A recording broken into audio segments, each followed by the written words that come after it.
오늘 본문 말씀을 통해서 우리 인간의 양면성, 이런 면도 있고 저런 면도 있는 그런 양면성을 우리들이 깊이 이해하고 또 받아들임으로 인해서 우리는 바로 나 자신의 모습을 찾을 수가 있을 것입니다. 사람에게는 양면성이 있는데 이 양면성은 동전의 앞면과 뒷면이 있음을 의미하는 말입니다. 인간은 흙으로 빚어지고 또 하나님의 그 호흡으로 탄생하였기 때문에 본질적으로 이 양면성을 지닌 존재라고 할 수가 있습니다. 어떤 때는 거룩하고 또 어떤 때는 저속하기도 하고 또 인생을 살면서 어떤 때는 의욕과 사기가 아주 충만해서 힘차게 달려갈 때도 있지만 그러나 또 어떤 때는 자신감과 용기를 잃어버리고 뒤로 물러서거나 주저앉을 때도 있습니다. 이런 양면성, 어떤 때는 양처럼 아름다운 모습인데 또 어떤 때는 염소 같은 모습도 있고 어떤 때는 천사의 모습 같은데 어떤 때는 또 두 얼굴을 가진 그런 모습도 있습니다. 우리는 자신에게 덜 실망하고 또 덜 갈등하고 자신을 덜 미워하기 위해서 우리 인간의 양면성을 깊이 이해해야 합니다. 성경은 우리 인간의 양면성을 적나라하게 다 보여주고 있습니다. 그 대표적인 인물 중에 한 사람이 오늘 본문에 나오는 이 엘리야라고 하는 사람입니다. 우리가 알다시피 이 엘리야는 사르밧 과부의 죽은 외아들을 기도로 살려낼 만큼 영성이 깊은 분이었습니다. 또 갈멜산에서 거짓 선지자들과 영적 대결을 벌여서 하나님이 이스라엘의 하나님이심을 증명하고 바알과 또 아세라 선지자 850명을 붙잡아 처단까지 하는 아주 그런 능력이 많은 분이 바로 이 엘리야이지 않습니까? 그리고 기도로 3년 반 동안 가무로 비가 오지 않던 땅에 하나님 앞에 간절히 기도함으로 말미암아 하나님이 이 땅에 단비를 내리는 놀라운 하나님의 역사를 우리들이 보게 됩니다. 바로 이 엘리야는 이렇게 능력이 많은 능력자였습니다. 그런데 한순간 엘리야는 돌변해서 이세벨이라고 하는 그 여인의 협박에 고양이 앞에 쥐가 된 것처럼 두려워하고 세상이 다 무너진 것처럼 절망하고 하나님께 하나님 차라리 나를 죽여주세요 라고 그렇게 하소연을 합니다. 자, 이러한 엘리야가 또다시 담대함을 얻어서 다시 이스라엘로 돌아와 하나님의 선지자로서의 사명을 감당하고 불말과 불술에 몸을 싣고 끝내 나중에는 회오리 바람을 타고 하나님의 나라로 죽음을 보지 아니하고 승천한 선지자가 바로 이 엘리야 선지자입니다.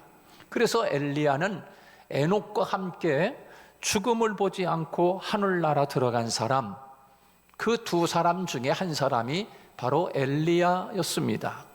그러면 한순간 두려움에 떨며 부엘세바 광야의 한 로뎀나무 아래 앉아서 죽기를 구했던 이 엘리야가 어떻게 영적 침체를 극복하고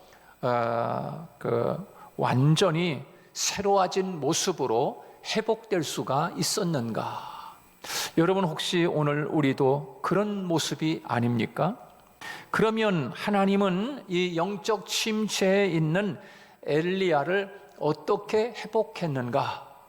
먼저 하나님은 엘리야가 자신을 돌아볼 수 있도록 하나님이 그렇게 보여주셨습니다. 그러면서 오늘 본문 9절 말씀에서 이렇게 이야기합니다. 엘리야야, 엘리야가 그곳 굴에 들어가 거기서 머물더니 여호와의 말씀이 그에게 임하여 이르시되 엘리야야, 네가 어찌하여 여기 있느냐? 그렇게 지금 하나님이 이야기하고 있습니다. 엘리야를 향하여 동굴 속에 갇혀 있는, 그리고 주저앉아 있는 그 엘리야를 향하여 하나님이 찾아오셔서 말씀으로 그 엘리야에게 이야기하는 것입니다. 엘리야야, 네가 어찌하여 여기 있느냐? 이 물음은 뭘까요?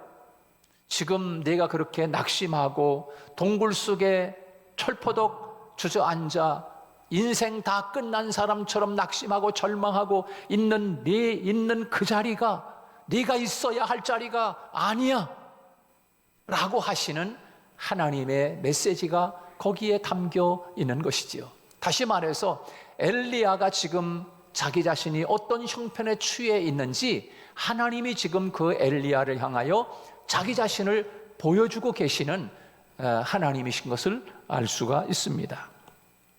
엘리야는 천사가 제공한 음식을 먹고 밤낮 40일을 걸어서 하나님의 산 호렙에 도착해서 그곳에 한 동굴로 들어갔습니다. 동굴에 들어갔다는 것은 세상과 모든 관계를 다 끊겠다는 뜻입니다. 40일을 걸어서 호렙의 산에 가니까 거기 동굴이 하나 있는데 그 동굴 속에 들어가서 철퍼덕 주저앉아 있는 모습, 바로 그렇게 있는 그 엘리야를 향하여 엘리야야, 네가 어찌하여 여기 있느냐 라고 지금 그렇게 하나님이 말씀하고 있는 것입니다. 네가 있어야 할 자리는 이 동굴에 주저앉아 있는 이 자리가 아니야. 다시 힘을 내서 저 이스라엘 땅으로 가서 네가 해야 할 일이 따로 있어 라고 하시는 하나님의 부르심과 음성이 예레미야에게 들려온 것입니다. 그렇습니다. 이 동굴에 몸을 숨기고 있는 엘리야의 모습은 심리적으로 현실 도피해서 자기 안에 틀어박히는 사람들의 모습과 다를 바가 없는 거지요. 사람들은 문제를 만나면 절망의 동굴에 갇혀 있습니다. 또 자기 연민의 동굴에 들어가 앉아 있기도 하고 여러 가지 한탄의 동굴에 주저앉아 절망할 때가 때로는 있습니다. 죄책감에 눌려서 고민한다고 해서 우리 죄가 없어지는 것이 아니죠. 또 소리치고 한탄한다고 해서 마음이 깨끗해지는 것도 아닙니다. 포기하고 체념한다고 해서 마음에 평화가 깃드는 것도 결코 아닙니다. 문제 한복판에 있는 사람은 자기 안에 갇혀서 균형 잡힌 판단을 하기가 어렵습니다. 내가 지금 어떻게 해야 될지, 어디로 가야 할지, 앞이 캄캄하고 뒤를 봐도 옆을 봐도 앞을 봐도 모두가 다 막혀버린 것처럼, 아무것도 할 수 없는 사람처럼 되어버린 것처럼 그렇게 절망할 때가 있습니다. 그럼 어떻게 해야 될까요? 그럴 때일수록 자기 밖으로 나와서 객관적인 자신을 성찰할 수 있어야 하는 것이지요. 그래서 하나님은 엘리야에게 내가 어찌하여 여기 있느냐라고 하나님이 물으시는 거예요. 그래서 물으시는 것이 몰라서 물으시는 것이 아니죠. 하나님은 다 알고 계시잖아요. 어찌야 네가 여기, 하나님 몰라서 물으세요? 제가 왜 여기 와 있는지 아시잖아요. 몰라서 묻는 것이 아니라 지금 엘리야에게 내가 지금 여기에서 이러고 있을 때가 아니야 라고 하시는 하나님의 소망의 메시지가 담겨 있는 것입니다. 하나님의 질문의 의도는 호렙산의 동굴은 엘리야가 있어야 할 장소가 아니라는 것입니다. 우리 성도들은 세상 어디든지 갈 수가 다 있지만 우리 성도는 아무 곳이나 가서는 결코 안 됩니다. 성도들은 가야 할 곳에 가고 있어야 할 자리에 있어야 합니다. 우리가 잘 아는 시편 말씀을 보면 시편 1편 말씀에 보면 복 있는 자가 가야 할 자리, 가지 말아야 할 자리가 기록되어 있습니다. 가지 말아야 할 자리는 악인이 있는 그 자리에 가서는 안 된다. 또 죄인이 있는 자리에 있어서는 안 된다. 오만한 자의 자리에 있어서는 안 된다. 우리 복 있는 사람이 성도 아닙니까? 반면에 가야 할 자리는 여호와의 율법을 즐거워하여 율법을 주야로 묵상하는 자리, 시냇가에 심은 나무와 같은 그런 자리, 그리고 의인의 자리입니다. 하나님의 질문에 이 엘리야의 대답은 솔직했습니다. 뭐라고 솔직했습니까? 오늘 본문 10절에 보니까 내가 만군의 하나님 여호와께 열심히 유별하오니 이는 이스라엘의 자손이 주의 언약을 버리고 주의 제단을 헐며 칼로 주의 선지자를 다 죽여 싸우며 오직 나만 남았거늘 그들이 내 생명을 찾아 취하려 하나이다 라고 지금 엘리야가 하나님 앞에 지금 하소연하듯이 지금 이야기하고 있습니다. 하나님 아시잖아요. 제가 얼마나 하나님을 위해서 열심인지 아시잖아요. 이것도 열심히 하고 저것도 열심히 하고 하나님 얼마나 열심히 했으면 내가 하나님 850명과 대결해서 하나님 내가 맞짱을 뜨고 하나님이 이스라엘의 하나님인 것을 내가 증명해 보일 만큼 이렇게 열심이지 않습니까? 그런데 하나님 아버지, 내가 지금 저들이 선지자들을 다 칼로 죽이고 그리고 하나님 남아있는 나까지도 지금 생명을 지금 노리고 지금 칼로 나를 취하려 하나요? 생명을 취하려고 합니다 라고 지금 자기의 연약한 이 모습을 하나님 앞에 솔직히 이야기하고 있어요. 엘리야는 자신이 처한 처지에서 소망이 없다고 생각한 것을 숨김없이 다 하나님 앞에 털어놓습니다. 저와 여러분은 힘든 문제가 있거나 또 누구하고도 소통이 안 될 때 있습니다. 그때 우리는 하나님 앞에 나와서 하나님 앞에 다 투덜거리면서 우리의 속에 있는 마음의 그런 것들을 다 하나님 앞에 다 털어놓을 수 있는 것, 이것이 축복인 줄로 믿습니다. 엘리야의 회복의 비결은 그가 하나님 앞에 그의 마음을 그대로 보여주는 것, 그것이 바로 엘리야가 다시 회복할 수 있는 놀라운 축복의 길이었습니다. 바로 이 엘리야에게는 그의 고민을 털어놓을 수 있는 하나님이 있었습니다. 할렐루야. 세상 사람과 우리들이 다른 점은 바로 그것인 거지. 우리도 때로는 이렇게 힘들고 어려울 때 있지만 누구에게 이 모든 말들을 털어놓아도 해결할 길이 없는 것처럼 막막할 때가 있지만, 그러나 위에서 나를 바라보고 계시는 그 하나님 앞에 내 모습을 그대로 하나님 앞에 아리거나 기도하면 하나님께서 우리의 기도를 들으시는 줄로 믿습니다. 모든 고민을 하나님께 털어놓을 수 있는 사람은 위기의 순간에도 다시 일어날 수 있습니다. 오늘 본문 13절 말씀에 하나님께서는 거듭 말씀합니다. 엘리야야, 네가 어찌하여 여기 있느냐? 라고 또 물으십니다. 두 번째 지금 물으시는 거예요. 엘리야가 자신을 성찰하고 다시금 자기가 있어야 할 자리로 돌아가서 사명과 본분에 충실하기를 촉구하시는 하나님의 부르심이고 재촉이지 않습니까? 하나님은 우리가 도피의 동굴에서 운동하는 자가 아니라 삶의 현장에서 자기 십자가를 지고 주님을 따르기 원하시는 거지요. 만약 동굴 속에 있다고 하면 제 자리로 돌아가야 한다 라고 하시는 하나님의 강력한 메시지가 오늘 담겨 있는 것입니다. 이 세상의 삶이 괴롭고 힘들어도 내가 있어야 할 곳으로 돌아가서 사명을 감당해야 할 것을 하나님은 우리에게 말씀하고 있는 것입니다. 그래서 이 엘리야가 다시 회복할 수 있었던 첫 번째는 바로 하나님이 엘리야 자신이 지금 어디에 있었는지를 보여주고 있는 거예요. 두 번째는 하나님은 세미한 소리로 엘리야를 이끌어 주셨습니다. 세미한 소리로. 여러분, 우리가 하나님의 세미한 음성이 들을 때가 있잖아요. 늘 우리가 그 하나님의 세미한 음성에 귀를 기울이는 훈련이 필요해요. 하나님의 세미한 음성이 들려오는 거예요.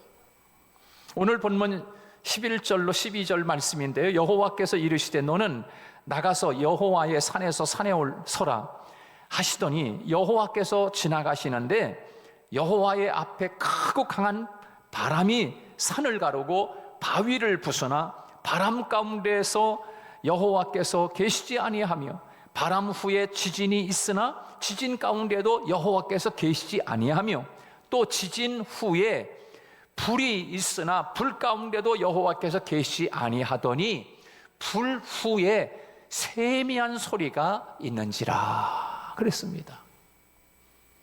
하나님께서는 강한 바람, 지진, 불 어디에도 계시지 않지만 세미한 소리로 나타나셨습니다. 원래 이 바람이라고 하는 것, 지진이라고 하는 것, 불이라고 하는 것은 하나님의 임재를 상징하고 있는 것입니다. 그러나 지금은 하나님의 임재가 세미한 소리 가운데 이루어지고 있습니다. 이 사실이 의미하는 바가 무엇입니까? 세상에 참된 변화를 가져오는 하나님의 방법은 바람이나 지진이나 이 불과 같은 눈에 보이는 외적 현상에 있는 것이 아니라 세미한 하나님의 음성, 성령에 의한 깊은 내적 통찰, 하나님의 세미한 음성을 통해서 변화가 온다는 거예요. 엘리야는 바람이나 지진, 불 같은 이적과 능력을 많이 행한 선지자 아닙니까? 그러나 그런 것들은 사람을 놀라게 했을 뿐 심령을 변화시키지는 못하는 거지요. 예수님 시대에도요, 사람들이 예수님을 따라다니면서 수많은 기적을 체험했습니다. 그러나 역시 그 기적들이 사람들을 변화시키지 못했어요. 사람들은 여전히 표적을 구하고, 그리고 십자가에 달린 예수님을 향해서 십자가에서 내려와서 내가 메시아인 것을 증명해 보여라. 계속 기적을 이야기해요. 기적을 이야기해요. 바로 그런 기적과 능력들은 사람을 변화시키지 못하는 거지요. 하지만 예수님은 이적이 아닌 십자가의 죽음으로써 인류를 구원하셨습니다. 그러자 사람들은 자신을 희생하고 목숨까지 아낌없이 내어주는 그 사랑으로 인해서 감동을 받고 변화되었습니다. 그럼에도 불구하고 우리는 너무나 자주 눈으로 볼 수 있는 큰 증거들, 그리고 군중들의 모임이나 거대한 업적에서 하나님이 함께 하시는 증거를 찾고 있지 않습니까? 그러나 하나님은 고요한 은혜 가운데서 개인적으로 역사하심으로 부흥을 가져오시고, 그리고 우리가 하나님 앞에 눈물을 흘리며 하나님을 찾고 기도할 때, 그리고 하나님의 말씀을 대할 때 하나님께서는 세미한 음성으로 다가오셔서 나를 위로하시고 나를 세우시고 회복시켜 주십니다. 바로 그것이 오늘 이 엘리야에게 하나님이 임한 세미한 음성 가운데 하나님이 거기에 있었다는 거예요. 다윗도 보면 그 다윗이 기록한 시편에 보면은 다윗이 얼마나 힘든 삶을 살아갑니까? 쫓기고 생명을 살아보려고 애를 쓰고 막 그러는데 너무 힘든 거예요. 근데 이 다윗이 하나님의 말씀을 쫙 펴놓고 읽는 거예요. 너무너무 힘들 때 하나님의 말씀을 딱 펴놓고, 그리고 성경을 쭉 읽어갈 때 하나님께서 그 말씀을 통해서 다윗을 위로하시는 것을 볼 수 있어요. 다윗이 고백을 합니다. 내가 곤란 중에 주의 말씀은 나의 곤란 중에 위로라. 그렇게 말씀하고 있어요. 여러분, 세상을 살아가면서 여러분이 많이 힘들고 너무나 괴롭고 누구에게 말해도 소통이 안 되고 아내나 남편에게도 이게 위로가 되지 않을 때가 있어요. 여러분, 그럴 때 어떻게 해야 됩니까?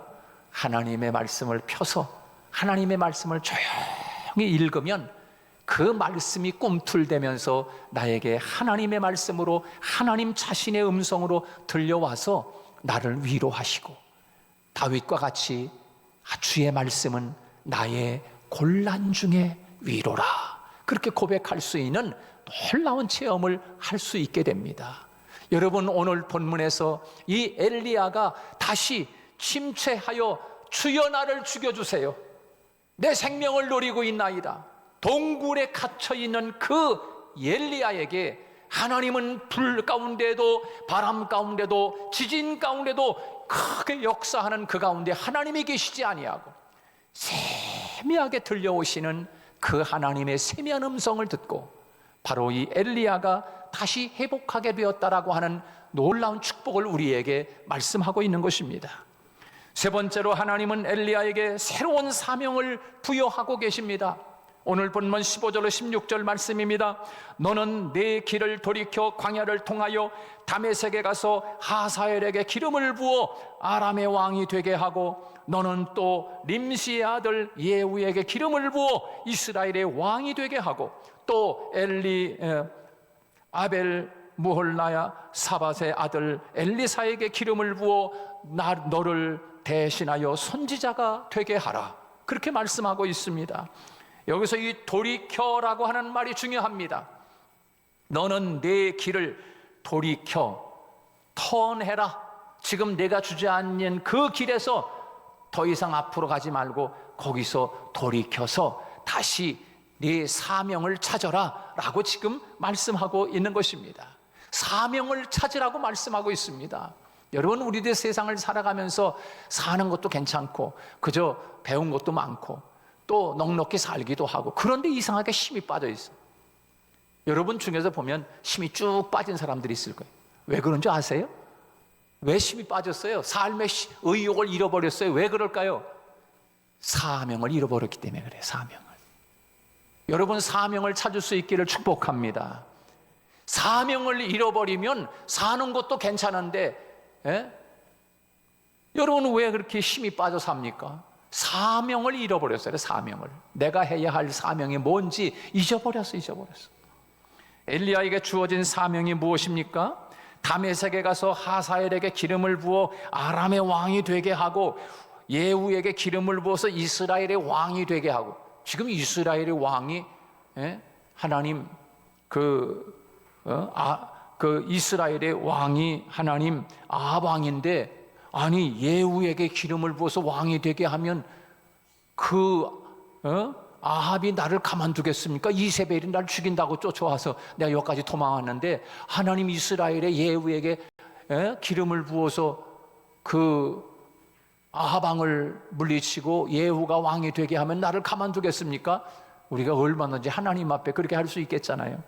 그리고 여러분 보면 여기 보면 아람의 왕이 되게 하라. 이 하사엘에게 기름을 부어서 아람의 왕이 되게 하라고 그랬어요. 두 번째는 예후에게 기름을 부어서 이스라엘의 왕이 되게 하라. 그 다음에 세 번째는 엘리사에게 기름을 부어 너의 후계자가 되게 하라. 그렇게 말씀하고 있어요. 저희 여기서 보면은 하나님은 온 세상을 통치하고 계시구나. 자기 나라 왕에게 기름을 붓는 것도 현찮은데 다른 나라 아람의 왕에게도 가서 기름을 부어서 왕을 삼으래요. 지금 여러분, 기가 막힌 거 아닙니까? 이것을 보면 하나님은 이스라엘의 하나님뿐만 아니라 이제 하나님을 믿지 않는 저 아람 나라, 이방 나라까지도 하나님이 지금 통치하고 계시구나 라고 하는 것을 금방 알 수 있는 거예요. 여기서 우리 하나님이 온 세상을 통치하고 계시는 줄로 믿습니다. 우리는 알 수 없지만 하나님은 오늘 본문에서도 보면 저 아람, 저 이스라엘, 그리고 이 엘리사에게 기름을 부어서 이 엘리야의 후계자가 되게 하라고 그렇게 말씀하고 있습니다. 하나님과의 교제를 회복하고 사명을 받은 엘리야는 더 이상 낙심하지 않게 되었습니다. 엘리야는 이전보다 하나님과 하나님의 사역에 대한 성숙한 이해력을 가지고 남은 생을 마감할 수 있었던 것입니다. 여러분, 하나님은 우리의 능력이나 재능이나 정도에 상관없이 누구에게나 크고 작은 사명을 부여해 주셨습니다. 직장에서든 가정에서든 교회에건 그것을 발견하고 살아갈 때 우리는 활기차게 살아가게 될 줄로 믿습니다. 마지막, 하나님은 엘리야 혼자만 남은 자가 아님을 알려주고 있습니다. 여러분, 우리는 세상 살아가면서 나 혼자인 것처럼 때로는 절망할 때가 있지 않습니까? 그런데 나 혼자만 남아있다는 사실이 결코 아닌 거예요. 엘리야가 영적 침태에 빠진 원인 중에 하나가 엘리야 혼자서 일한 것이었습니다. 물론 엘리야에게 그를 도와주는 종들이 있기는 했지만 그와 비슷한 영적 성숙도를 가지고 함께 삶을 나누며 기도해주며 조언해주는 친구가 엘리야에게 없었어요. 그래서 엘리야는 오직 나만 남았거늘 그렇게 이야기하고 있습니다. 누구나 혼자라는 생각이 들면 맥이 빠집니다. 왜 나는 혼자지? 나에게 관심 가져주는 사람이 없네. 왜 나만 고난을 겪지? 그럴 때가 있지 않습니까? 여러분, 왜 나만 고난 받는다라고 때로는 불평할 때가 있지만 결코 나만 고난 받는 것이 아니라 이 세상에 살고 있는 모든 사람들은 다 고난이 있고 아픔이 있습니다. 나만 혼자 고난 받는다고 원망하지 마세요. 그런 찬양도 있습니다. 하나님은 엘리야에게 사명을 주시고 뒤돌려 보내시면서 마지막 사역을 위해 위로의 말씀을 주셨습니다. 그것이 오늘 18절 말씀입니다. 우리 다 같이 한번 읽습니다. 18절 시작. 내가 이스라엘 가운데 7,000명을 남기리니 다 바알에게 무릎을 꿇지 아니하고 다 바알에게 입맞추지 아니한 자니라. 할렐루야. 엘리야야, 너 혼자 있는 게 아니야. 왜 나만 홀로 남았다고 그렇게 너 연약해 하고 있니? 내가 바알에게, 이세벨에게 무릎을 꿇지 아니한 신실한 사람들을 내가 지금 남겨뒀어. 숨겨놨어. 그들이 너와 함께 할 거야. 걱정하지 마. 하나님은 그렇게 말씀하고 있습니다. 하나님은 엘리야가 혼자가 아님을 말씀하는 거지요. 그리고 동역자요 후계자인 엘리사를 만나게 하셨습니다. 이처럼 하나님은 사역이 힘들 때 서로 의존할 수 있는 짝을 부여해 주십니다.